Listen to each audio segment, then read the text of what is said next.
আপনারা দেখছেন FS RL media. ভিডিওটি ভালো লাগলে আমাদের চ্যানেলটিকে সাবস্ক্রাইব করে আমাদের পাশে থাকা বেল আইকনটি প্রেস করে আমাদের সাথে সামনে দেখুন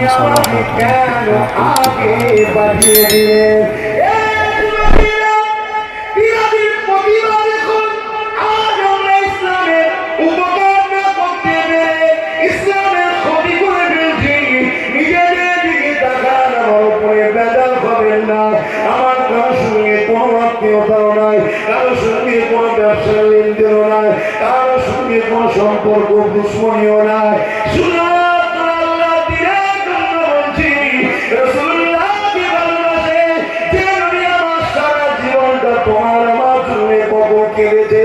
এমনকি যদি দুনিয়ার জিন্দেগি কাটিয়ে যদি আমার আখিরাতের দিকে রওনা দেবে, ওই ইন্তেকালের বিছানাতে নবী শুয়ে আছে, খাজুরের তলায় শুয়ে আছে।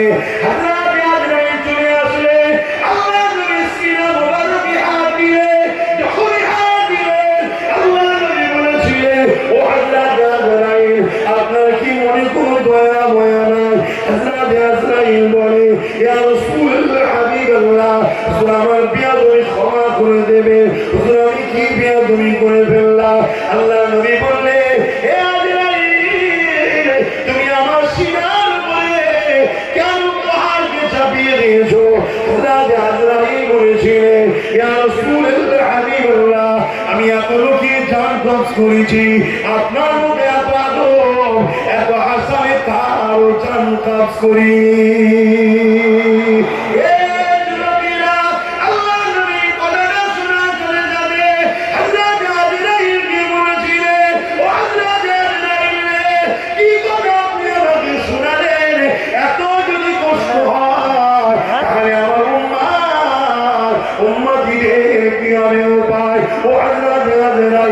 তারা বড় দুর্বল হবে, তারা বড় কমজোর হবে, তারা বড় দুর্বল হবে, তারা বড় কমজোর হবে, তাদের জান দখল করবে।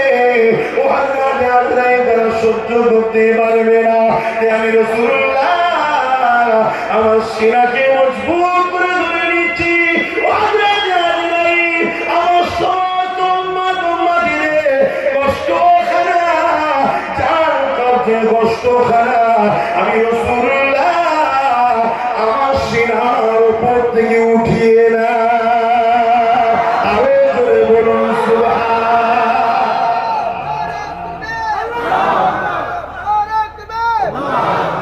আমার সঙ্গে সবাই হাত তুলে একটা স্লোগান দেন, কোনো টেনশন নেই, হাত তুলে বলুন, লাব্বাইকা ইয়া রাসূলুল্লাহ।